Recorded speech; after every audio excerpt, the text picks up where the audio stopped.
बच्चों आज की इस वीडियो में हम अपना इकोनॉमिक्स का chapter number 3 money and credit से रिलेटेड इंपॉर्टेंट एमसीक्यू को कवर करने वाले हैं। इससे पहले बच्चों मैंने आपको चैप्टर फर्स्ट एंड सेकंड के कवर करवा दिए। अगर आपने नहीं देखे तो ज़रूर देख लीजिएगा, क्योंकि जब ये एमसीक्यू सीरीज हमारी कंप्लीट होगी देन उसके बाद मैं आपके लिए 3 एंड 5 मार्क्स की short and long question answer series, जिसके अंदर most important question exam point of view से वो आपके लिए लेके आने वाला हूँ। तो जल्दी से चैनल को सब्सक्राइब कर दीजिएगा।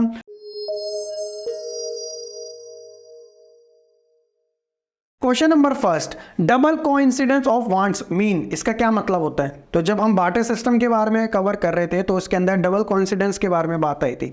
तो इसमें क्या होता है exactly, what a person desire to sell is exactly what the other person wishes to buy. तो इसे डबल कोइंसिडेंस के नाम से जाना जाता है। एग्जाम्पल के थ्रू मैं आपको समझाने की कोशिश करता हूँ। जैसे पर्सन ए है तो उस पर्सन को ढूंढना चाह रहा है जो चीज़ उसके पास अवेलेबल है। जैसे सपोज दैट कि मेरे को नीड है टमाटो की और मेरे पास है पोटैटो, तो मुझे उस पर्सन को ढूंढना पड़ेगा जिसके पास टमाटो है और उसको नीड है पोटैटो की।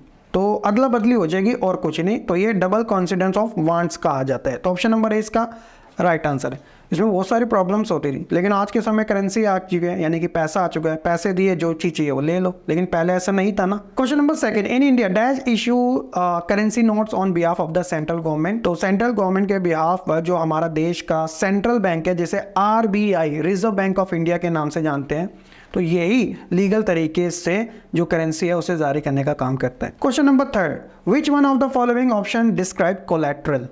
तो कोलैटरल होता है एक तरीके से आपके इंपॉर्टेंट दस्तावेज कह सकते हो, इंपॉर्टेंट आपके एसेट्स जो होते हैं। Asset as the guarantee for a loan, यानी कि आप बैंक में जाते हो, लोन लेने जाते हो तो गिरवी के तौर पे आप कुछ ना कुछ तो देते ही हो, चाहे अपना हाउस हो गया या अपना कोई भी एसेट हो गया बाइक्स के तौर पे, या फिर यहाँ तक कि गोल्ड भी इसकी कैटेगरी में आ जाता है। क्वेश्चन नंबर फोर्थ है, which one of the following was not a traditional form of money. तो देखो ग्रेन्स पहले चलते थे, कैटल पहले चलते थे, गोल्ड कॉइन भी चलते थे राजा महाराजों की जिसपे इमेज होती थी, लेकिन पेपर नोट्स नहीं होते थे। पेपर नोट्स को आज के समय में काम आ रहे, तो इसलिए ये इस कैटेगरी में नहीं आएगा। ऑप्शन नंबर बी इसका राइट आंसर है। Question number fifth, who issue currency notes in India. तो ऑब्वियसली हमें पता ही है, अगर ऑप्शन में रिजर्व बैंक की जगह सेंट्रल बैंक हो तो कंफ्यूज मत होना। तो ऑप्शन नंबर ए इसका राइट आंसर है। A check like currency note act as a dash. तो जो चेक होता है, चेक के बेसिस पे भी हम एक तरीके से बैंक से जाके जो मनी है वो विड्रॉल कर सकते हैं। अ मीडियम ऑफ एक्सचेंज माना जाता है। बड़े बड़े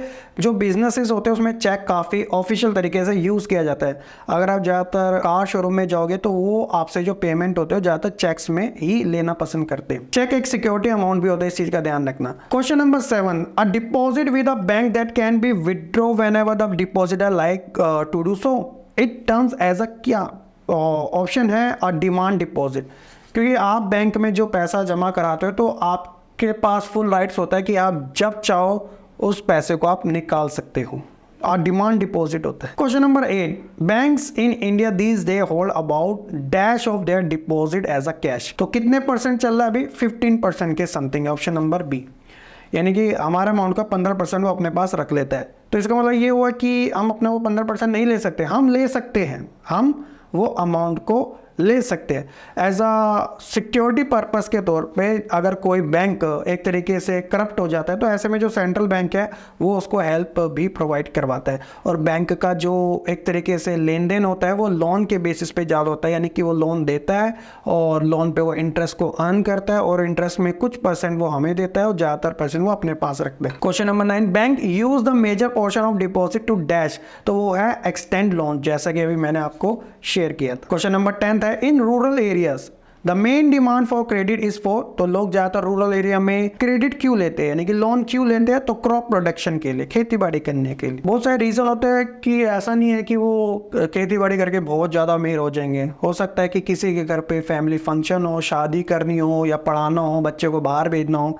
लॉट्स ऑफ रीज़न होते हैं, वो डिपेंड होते हैं क्रॉप के ऊपर, इस वजह से वो लोन ले लेते हैं।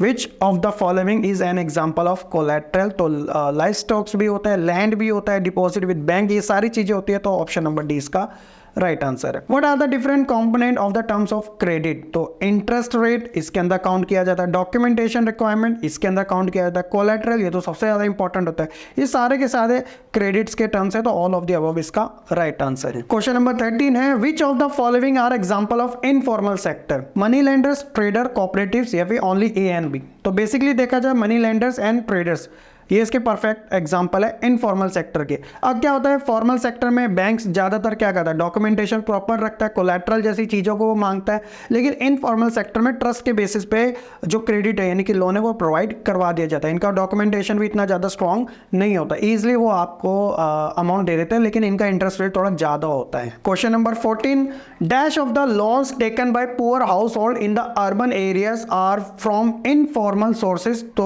वो है 85% के समथिंग, क्योंकि आप देखते हो कि रूरल एरिया के अंदर लोगों के पास प्रॉपर डॉक्यूमेंटेशन होता ही नहीं है, कोलैटरल जैसी चीज़ें भी बहुत रेयर होती है, इस वजह से वो बैंक से तो लोन नहीं ले पाते।